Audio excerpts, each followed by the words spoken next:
Olá, sexto ano! Vamos para mais uma aula de geografia. Vamos dando continuidade aí ao nosso livro, certo? Então, hoje o assunto de hoje é extrativismo e agropecuária, é o tema geral. Vão aí abrindo na página 188. Vamos lá, vamos para mais uma aula de geografia. Peguem todo o material certinho e vão acompanhando. Então, você já pensou, né, na origem dos produtos que consumimos? De onde é que esse produto vem? Né? Qual é essa matéria-prima que é utilizada? Existe uma variedade de matéria-prima, né, que são utilizadas. E nem todos os produtos que consumimos, né, tem alguns produtos que eles vão para a indústria, para serem transformados, para passar pelo processamento, né? E tem outros produtos que nem vai para a indústria, né? Então, nem todos os produtos precisam, né, serem transformados na indústria. Alguns, né, são provenientes diretamente de uma atividade econômica, cujo objetivo é fornecer alimento ou recursos da natureza para o consumo. Então, nós vamos ver agora nesse capítulo, nós vamos falar sobre recursos naturais e atividades econômicas. Então, vão abrindo, pega o material, mais uma vez, pega o material e vão acompanhando a aula de geografia. Então, os alimentos que consumimos, as roupas que vestimos, todos esses bens, né, que utilizamos no nosso dia a dia, existe, né, por trás de todos esses materiais, existe o que? Os recursos da natureza, né, que eles vêm da natureza. O ser humano faz o quê? Extrai e transforma, e aí utilizando sempre esses recursos naturais. Nós vamos ver um pouquinho no decorrer da aula, né? Vocês vão percebendo que todos esses materiais, né, de onde vêm, de todos esses produtos. Então, aqui nós temos os recursos naturais. Os recursos naturais são elementos encontrados na natureza que podem ser aproveitados economicamente. As jazidas minerais, as bacias petrolíferas, as florestas, o solo e os rios são recursos naturais, certo? Então, toda a sociedade humana sempre depende desse recurso, né, que são extraídos, transformados ou não, e usados para múltiplas finalidades. Então, após essa revolução industrial, a exploração dos recursos na natureza foi intensificada, porque a indústria, né, depois do processo de revolução industrial, a indústria ela precisa de quê? De matéria-prima, certo? Então, ela precisa que seja explorado para ela transformar. Então, aqui nós temos recursos naturais inesgotáveis. Né? Os recursos naturais, eles são classificados em inesgotáveis, renováveis ou não renováveis. Então, vamos ao primeiro. Os recursos naturais inesgotáveis, que também são chamados de permanentes. São aqueles que, mesmo usados em grande escala, não se esgotam, certo? Não se esgotam. Então, a energia solar é um grande exemplo.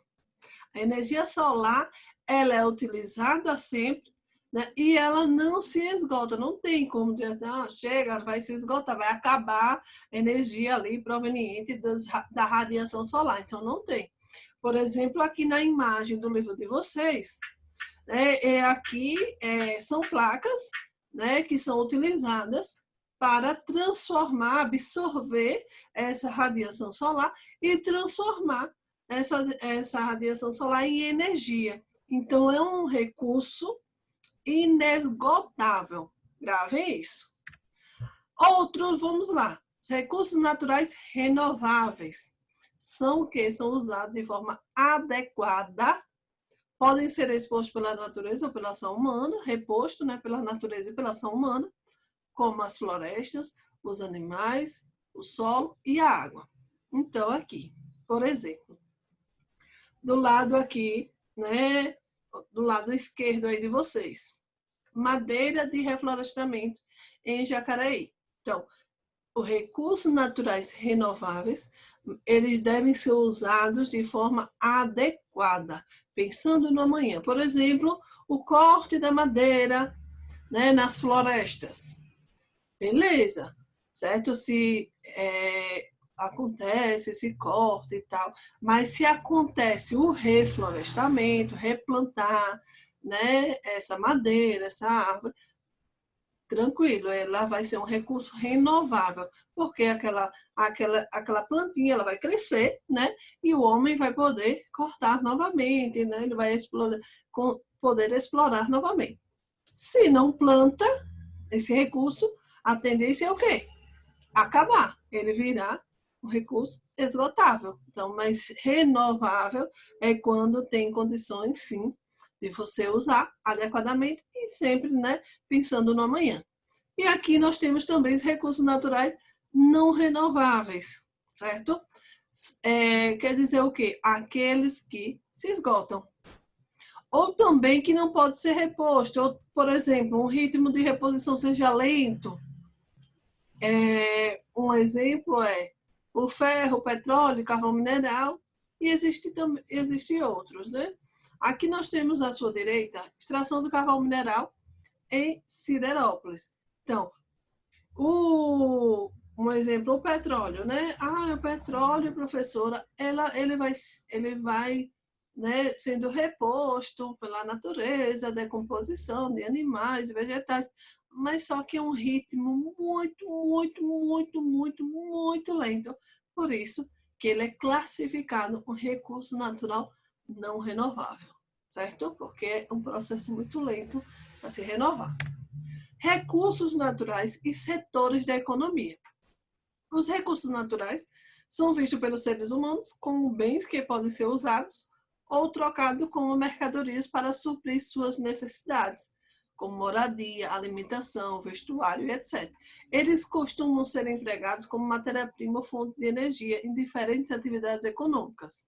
Aqui nós temos, né, os tipos, né, de atividades econômicas, elas são agrupadas em 3 setores, certo?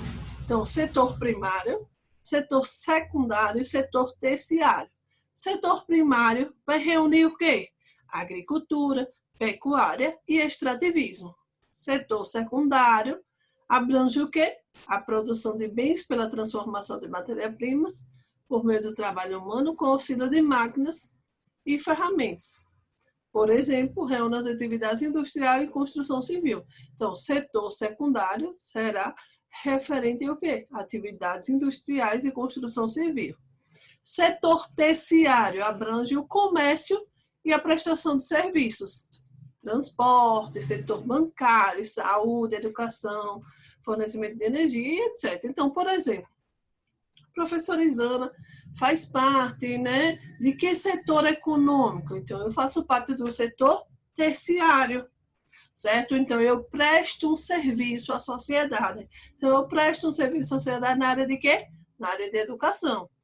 Por exemplo, se o seu pai, né, trabalha no campo, na agricultura, então ele se agrupa em que setor? Setor primário. Ele faz parte do setor primário porque ele trabalha, ele exerce essa atividade envolvendo a agricultura. Vamos lá. Recursos naturais e fontes de energia. Aqui vamos falar um pouquinho, né, sobre cada as fontes de energia. Aqui nós temos, né, as principais fontes de energia até o surgimento da indústria no século XVIII. Antes era a força muscular dos seres humanos, dos animais, né? Tinha também o vento, a queima da madeira e a água. Com toda a evolução, a indústria ela passa por essa evolução, certo? Novas formas, novas fontes de energia elas foram surgindo, né? E o homem sempre estudando, vendo, fazendo o teste como, né, ficaria melhor para ele produzir. E aí nós temos aqui alguns exemplos: carvão mineral. O carvão mineral ele foi empregado durante os séculos com fonte de calor e durante o século XIX tornou-se a principal fonte de energia. A queima do material fornecia o vapor que fazia funcionar as máquinas usadas nas primeiras indústrias. Então, o carvão mineral, né, foi uma fonte de energia, certo, utilizada nas primeiras indústrias. Depois, nós tivemos o quê? O petróleo. O petróleo foi descoberto como fonte de energia em 1859 nos Estados Unidos.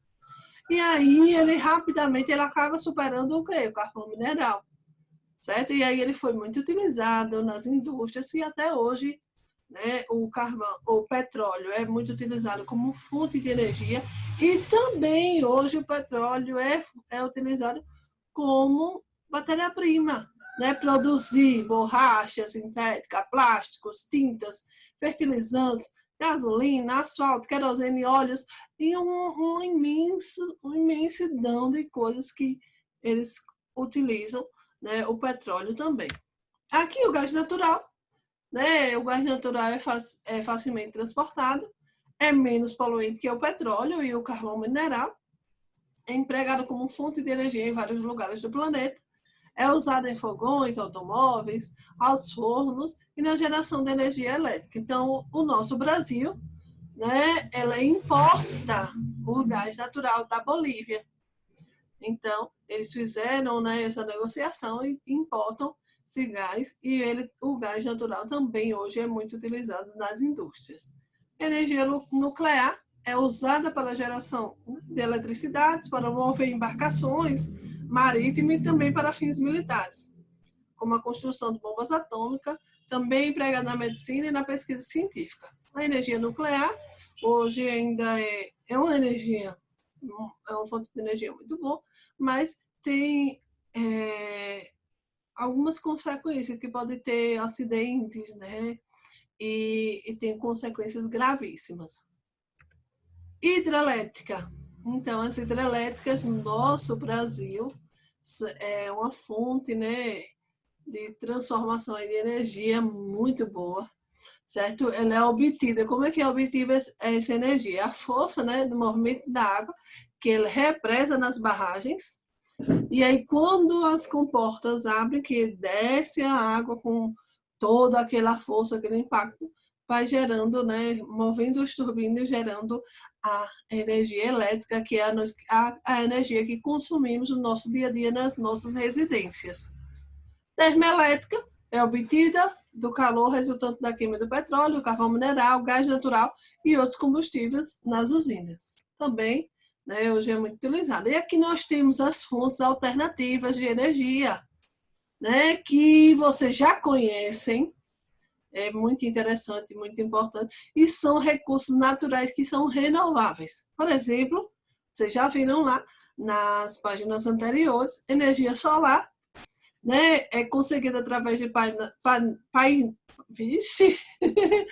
é conseguida através de painéis de silício que converte a energia da luz do sol em energia elétrica. Então, é muito utilizada também no nosso país.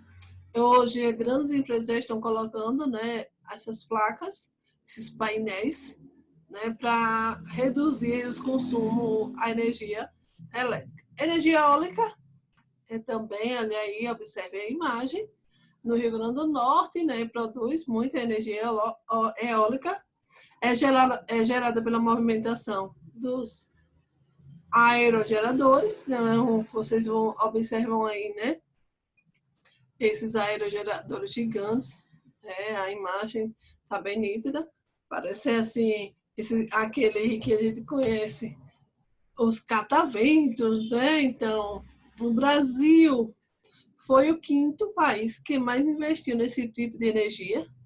Então, é muito importante esse investimento nessas fontes de energias alternativas, certo? Que são recursos que nós temos aí na natureza, que nós podemos utilizar e não vai estar destruindo o meio ambiente. A biomassa, né? Que ela se dá pela queima do material orgânico. O exemplo mais comum é o da cana-de-açúcar, da qual obtém o etanol. Há também a geração de energia pela queima do biogás, metano, resultante da decomposição em aterros, né? Então, aqui alguns tipos de... E as fontes geotérmicas, que fornecem energia a partir do calor natural, abaixo da superfície terrestre. Em alguns locais do planeta, para obter energia desses locais, o chão é perfurado, às vezes por centenas de metros de profundidade até chegar às zonas de calor. Então, aqui nós temos, né, vocês acabaram de ver uma diversidade, né, de fontes de energias renováveis, que são fontes de energia que não vai ter uma degradação muito grande no meio ambiente. Extrativismo. Vamos ver um pouquinho, né, do extrativismo. O extrativismo, né, é a retirada dos recursos da natureza. É a mais antiga atividade econômica desenvolvida pelos seres humanos. Elas se destacam, né, em 3 tipos: o extrativismo animal, o extrativismo mineral e o extrativismo vegetal. Aqui nós temos o extrativismo mineral. Cita como exemplo, né, a pesca. A pesca é a atividade extrativa, pela qual é feita a coleta de espécies de animais e vegetais, né, algas, que vivem nas águas de rios, lagos, mares e oceanos. É uma atividade, né, que fornece alimento para a população e também fornece matéria-prima para as indústrias. Então, é outra aqui exemplo, certo, desse extrativismo. Também o extrativismo, ele vai o quê? Ele vai da caça ou a pesca, né, de animais para o uso em atividades humanas e para a utilização de alguma das suas partes. Carne, peles, ódios, ossos, chifres e usado na fabricação de diversos produtos. Aqui nós vamos ver a pesca, voltando ao exemplo da pesca. A pesca ela pode ser classificada em 2: de subsistência e a pesca comercial. A pesca de subsistência era para o seu próprio sustento, né? Ele vai utilizar instrumentos rudimentares, técnicas, mas artesanal. E a pesca comercial, ela utiliza geralmente grandes embarcações e o uso de várias tecnologias, como os sonares, que localizam cardumes no oceano. Então, nós temos aqui Chile, Peru, China, Japão, Estados Unidos, são os maiores produtores de pescado do mundo. Extrativismo mineral e extrativismo vegetal. O extrativismo mineral, né, tem como objetivo retirar os produtos de origem mineral do solo ou no mar, certo? Por meio do extrativismo mineral, os seres humanos obtêm importantes recursos como a bauxita, o cobre, o estanho, carvão mineral, o petróleo, o ouro e etc. Uma diversidade, né, de produtos, de minerais que nós temos no nosso solo e também no mar, né? Essa atividade pode ser realizada de forma tradicional, isto é, emprego de equipamentos simples, de trabalhadores sem especialização, ou por indústrias também, né, extrativas que usam equipamentos sofisticados e grandes investimentos. O extrativismo vegetal consiste na retirada dos produtos vegetais, a retirada das árvores, né, para o aproveitamento da madeira, a extração do látex. E aqui nós temos, vou mostrar para vocês, né, a exploração das florestas, madeira, celulose, resinas, produtos medicinais, para destinar, né, para obter todos esses produtos, bebidas, cosméticos. Hoje está sendo muito utilizado, né, no meio dos cosméticos, vários tipos de vegetais, né? As pessoas andam fazendo chá para colocar no cabelo, andam usando muito esses tipos de vegetais na indústria. Então, aqui nós temos, né, um exemplo de exploração do látex em São Paulo. Então, ele quer dizer aí, explorar sem destruir. Então, assim, ele está usando, né, o látex, extraindo o látex sem cortar, né, sem tirar essa árvore. Então, isso aí é muito importante, né, que seja repensado, né, de como existe essa exploração. Minha gente, vamos ficando por aqui. Fiquem em casa, fiquem com Deus e até a próxima aula e responda a atividade aí na descrição do vídeo. Tchau, tchau!